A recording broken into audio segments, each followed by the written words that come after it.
You mentioned earlier on that utilities may or may not be so rapid to deploy microgrids, and yet they seem like a good way to provide targeted capacity and also resilience in areas that may be more susceptible to outage.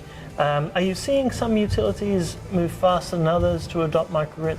Oh, I would say within the last 3 years. So if you used to go to a microgrid conference, there would never be a utility panel. And so now there often is. Yeah. And there are early adopters. I think in California, some of the California utilities are actually partnering with the CCAs, community choice aggregators, to start. There's one up in Humboldt County for an airport. There's one in Southern California, I believe in Lancaster, and there's a few other projects.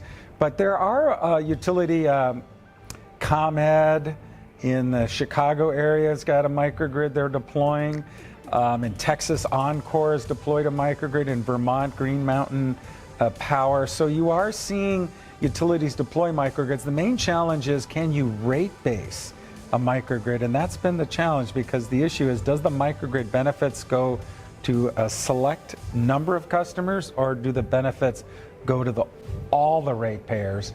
And so the most success has been, what a non-wire alternative is, this idea. That's where it seems like the utilities have the greatest success.